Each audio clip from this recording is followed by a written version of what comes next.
신앙 고백 우리 하겠습니다. 나는 전능하신 아버지 하나님 천지의 창조주를 믿습니다. 나는 그의 유일하신 아들 우리 주 예수 그리스도를 믿습니다. 그는 성령으로 잉태되어 동정녀 마리아에게서 나시고 본디오 빌라도에게 고난을 받아 십자가에 못 박혀 죽으시고 장사된 지 사흘 만에 죽은 자 가운데서 다시 살아나셨으며 하늘에 오르시어 전능하신 아버지 하나님 우편에 앉아 계시다가 거기로부터 살아있는 자와 죽은 자를 심판하러 오십니다. 나는 성령을 믿으며 거룩한 공교회와 성도의 교제와 죄를 용서받는 것과 몸의 부활과 영생을 믿습니다. 아멘. 288장 부르시죠.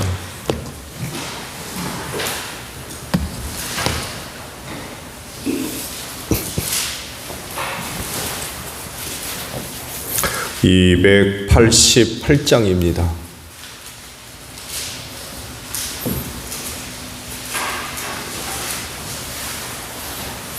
예수를 아예 구주 삼고 성령과 피로써 거듭나니 이 세상에서 내 영혼이 하늘의 영광 누리도다. 이것이 나의 간증이요 이것이 나의 찬송의 새 나 사는 동안 끊임없이 구주를 찬송하리로다. 온전히 주께 맡긴 내 영 사랑의 음성을 듣는 중에 천사들 왕래하는 것과 하늘의 영광 보리로다.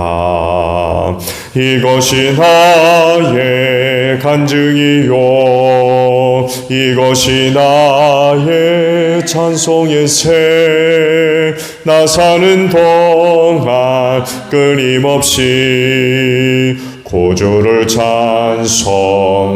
찬송하리로다.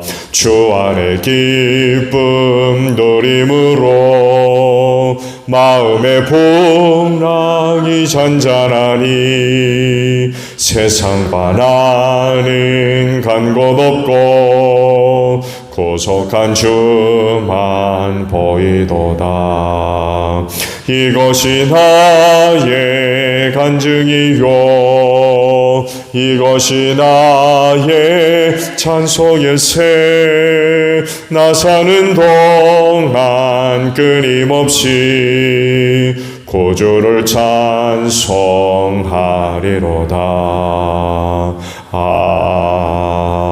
아멘. 사무엘하 7장의 말씀입니다. 1절에서 17절까지 보겠습니다.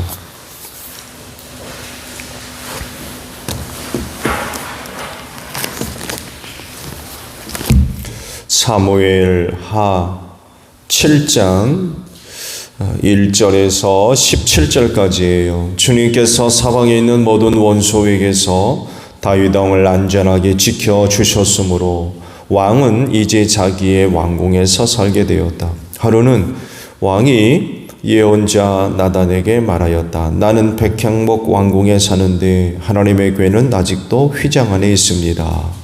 나단이 왕에게 말하였다. 주님께서 임금님과 함께 계시니 가셔서 무슨 일이든지 계획하신 대로 하십시오. 그러나 바로 그날 밤에 주님께서 나단에게 말씀하셨다. 너는 내 종 다윗에게 가서 전하여라. 나 주가 말한다. 내가 살 집을 내가 지으려고 하느냐?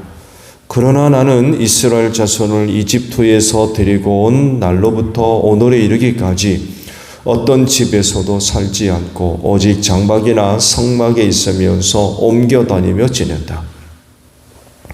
내가 이스라엘 온 자손과 함께 옮겨 다닌 모든 곳에서 내가 나의 백성 이스라엘을 돌보라고 명한 이스라엘 그 어느 지파에게라도 나에게 백향목 집을 지어주지 않는 것을 두고 말한 적이 있느냐? 그러므로 이제 너는 나의 종 다윗에게 전하여라. 나 만군의 주가 말한다.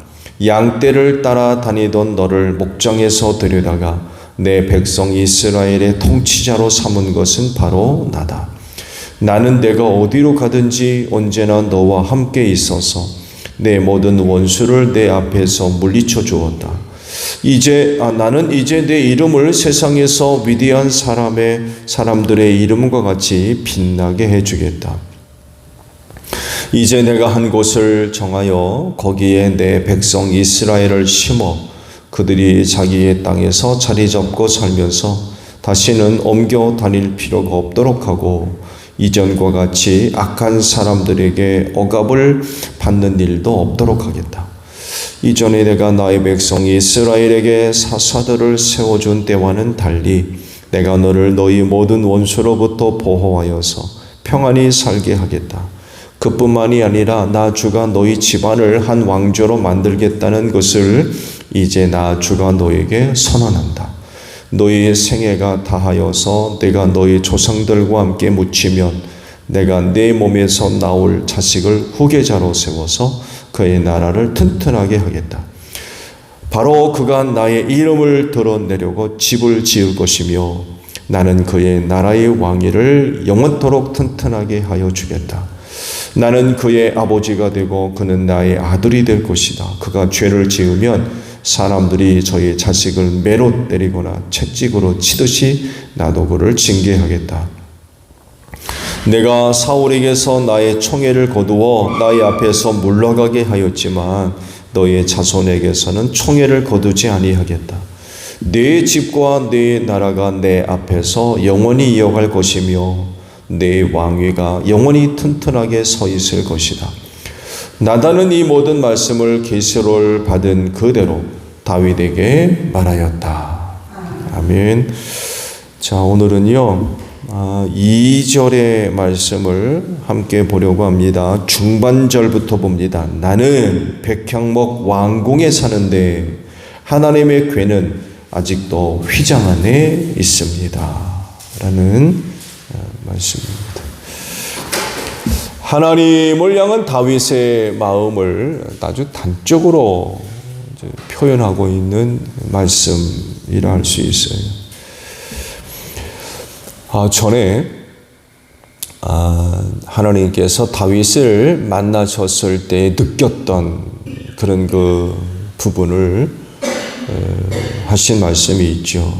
이 부분을 사도 바울에 의해서 이제 밝혀지고 있는데 비시디아 지역의 안디옥 회당에서 사도 바울이 설교한 적이 있습니다. 수리아의 안디옥과는 좀 다른 지역이에요. 비시디아의 안디옥은 아시아 지역에 있습니다. 그때 얘기하는 아시아는 오늘 얘기하는 아시아와 달라요. 그 가운데 있는 안디옥인데 그곳에서 사도 바울이 회당에 들어가서 유대인들을 대상으로 이제 설교를 하면서 다윗 시대에 있었던 그 말씀을 이렇게 밝혀주고 있죠. 사도행전 13장에 그 다음에 하나님께서 사울을 물리치시고서 다윗을 그들이 왕으로 세우시고 증언하여 말씀하시기를 내가 이새의 아들 다윗을 찾아냈으니 그는 내 마음에 드는 사람이다. 내가 그가 내 뜻을 다 행할 것이다 하셨습니다. 이런 증언을 하세요. 내 마음에 드는 사람이다. 하나님의 마음에 드는 사람 중에 하나가 바로 다윗이었던 거죠. 다윗이 어떤 마음을 또 어떤 사람이었길래 하나님 마음에 드는 사람이었던 것일까요? 사무엘 선지가 이세 아들들을 만나죠. 기름을 부어 왕을 세우기 위해서 그의 집을 찾아가서 그의 아들들을 만납니다. 그때 사무엘은 이세 아들들의 외모를 보죠. 외모를 보고 판단해서 이 사람이야말로 하나님께서 세우신 왕이겠구나 라고 했는데 전혀 그렇지를 않았죠. 그때 하나님께서 사무엘 선지에게 하신 말씀이 있죠. 사람이 판단하는 것과 같이 나는 사람을 판단하지 않는다 라고 그러셨어요. 사람은 겉모습을 따라 판단을 하지만 하나님은 그 사람의 중심을 보신다 라고 그러셨어요. 다윗을 만났을 때 내 마음에 드는 사람이다 라고 하셨을 때에 그렇게 이야기하실 수 있었던 근거가 뭐냐? 중심을 보셨기 때문에 그래요. 다윗의 중심. 그러면 다윗의 중심은 어떤 것이었을까요? 그의 중심이 어떤 것인가를 잘 보여주는 말씀이 바로 오늘 주신 말씀들이에요. 전체적인 내용은 성전 건축에 대한 다윗의 바램을 기록을 하고 계시죠. 다윗은요, 자기가 처한 상황에 대해서 깊은 통찰력을 갖고 있던 인물로 보여집니다. 그리고 이 통찰력은 하나님을 우선하고 소중하게 여기는 신앙과 맞물려서 탁월한 상황 인식을 갖게 했던 것 같아요. 내가 처해 있는 상황이 어떤 상황이냐, 어떤 처지에 있는 거냐. 이것이 신앙과 맞물려서 아주 훌륭한 그런 그 상황인식을 만들어냈던 거죠. 그가 볼 때 지금 말도 안 되는 상황 속에 있다는 것을 발견하게 됐어요. 그러면서 고백하는 얘기가 뭡니까? 나는 백향목으로 지은 화려한 궁전에 있는데 하나님의 법궤는 휘장 안에 있다는 거예요. 이게 말도 안 된다는 거죠, 이게 지금. 어떻게 이럴 수가 있느냐.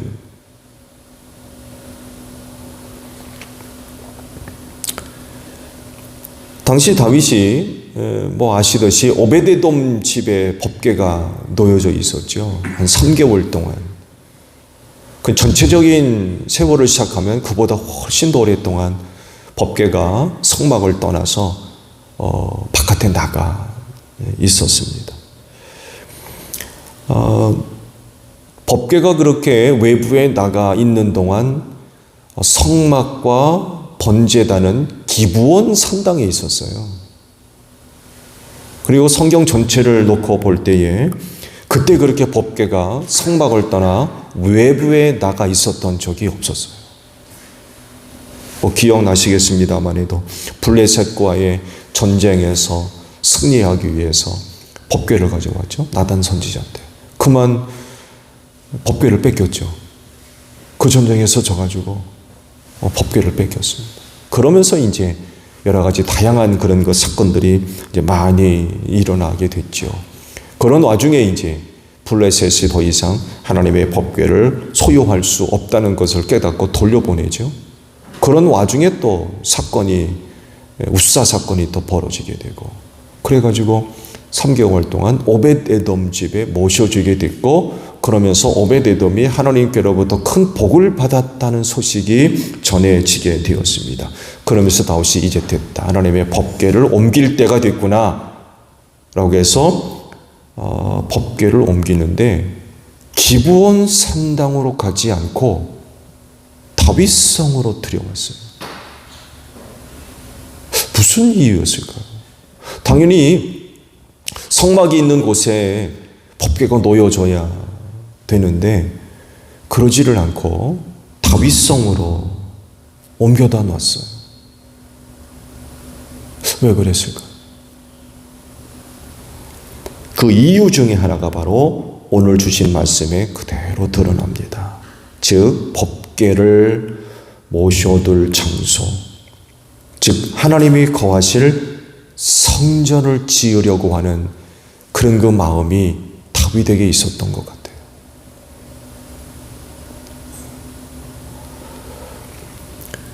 이 신앙이 자신의 상황인식과 연결될 때에 큰 문제가 있다는 것을 인식하게 됐던 거죠. 말씀드린 대로 자신은 화려한 궁궐에 살고 있는데 하나님의 궤는 휘장 안에 그냥 덩그러이 놓여 있던 것이 용납이 안 됐던 거예요. 과연 이래도 되느냐는 거죠. 그래서 성전 지으려는 마음을 품었던 것 같고요. 이 마음을 하나님께서 보셨던 거죠. 다윗의 중심이 어떤 것인가를 보셨던 거예요. 그가 어떤 사람인가.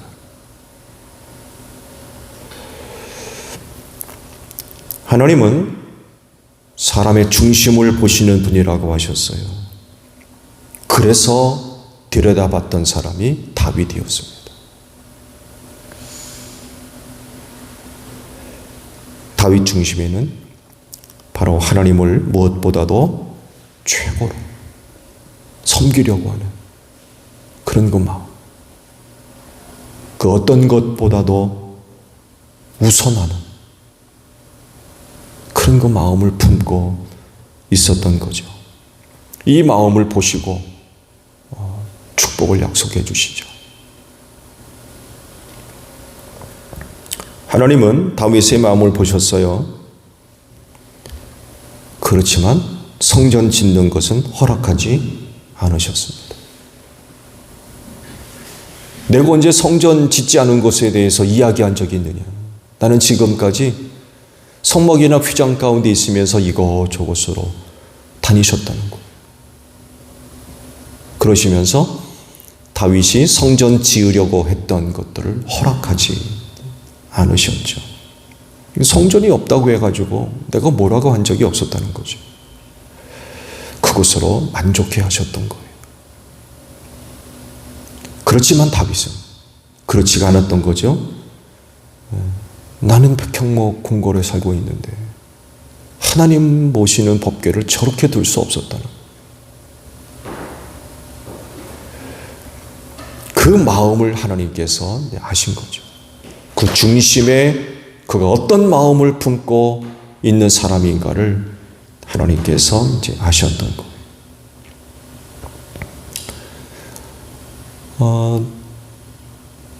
사무엘서에는 하나님께서 다윗이 성전 짓는 것을 거절하셨던 이유가 구체적으로 드러나진 않지만 역대상에 있는 말씀을 보게 되면 그 이유가 다윗에 의해서 밝혀지게 됩니다. 하나님께서 다윗이 성전 짓는 것을 금지하신 이유가 바로 피를 많이 흘렸었다는 거예요. 전쟁의 사람이었죠. 다윗은 거의 평생을 영토 확장에 심혈을 기울였던 사람이었어요. 그 피 흘린 손으로는 성전 지을 수 없다는 거예요. 그게 하나님의 이유였어요. 그래서 금지하시고 아들 솔로몬이 성전 지을 거다. 그렇게 말씀을 하셨어요. 그래서 다윗이 한 일이 뭡니까? 아들 솔로몬이 성전 짓는 데 어려움이 없도록 모든 것을 준비해 둡니다. 그게 다윗이 할 수 있는 일이었어요. 그래서 솔로몬 시대에 이르러서 성전을 짓죠. 아버지 다윗이 성전 짓는 데 있어서 필요한 것들을 잘 준비해 둔 것들을 가지고 정말 훌륭하게 하나님의 성전을 지어서 봉헌을 하게 됐죠. 하나님께서 보시는 여러분의 중심은 어떠신가요?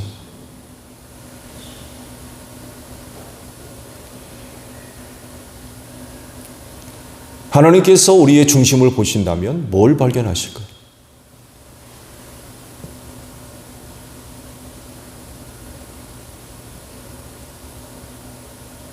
여러분의 중심 안에는 뭐가 있습니까? 하나님께 보여드릴 만한 게 있나요?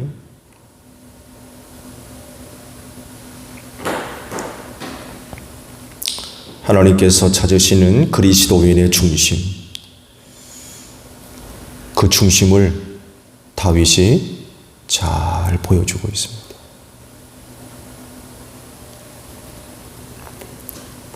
여러분의 중심 안에도 다윗과 같이 그 무엇보다도 하나님을 위한, 하나님 제일로 생각하는, 하나님 우선을 생각하는 그런 그 마음들이 여러분 중심 가운데 있어지기를 바랍니다. 하나님께서 그 중심을 보시는 거예요. 그러니까 그런 놀라운 약속들을 하시는 거죠. 여러분 안에 하나님의 영이 거하시는 줄로 믿습니다. 그 하나님의 영이 여러분의 마음을 하나님께서 기뻐하시는 그런 그 마음으로 변화시켜 주시는 은혜가 있기를 바랍니다. 주기도문 하겠습니다. 하늘에 계신 우리 아버지, 아버지의 이름을 거룩하게 하시며 아버지의 나라가 오게 하시며 아버지의 뜻이 하늘에서와 같이 땅에서도 이루어지게 하소서. 오늘 우리에게 일용할 양식을 주시고 우리가 우리에게 잘못한 사람을 용서하여 준 것 같이 우리 죄를 용서하여 주시고 우리를 시험에 빠지지 않게 하시고 악에서 구하소서. 나라와 권능과 영광이 영원히 아버지의 것입니다. 아멘. 기도하겠습니다.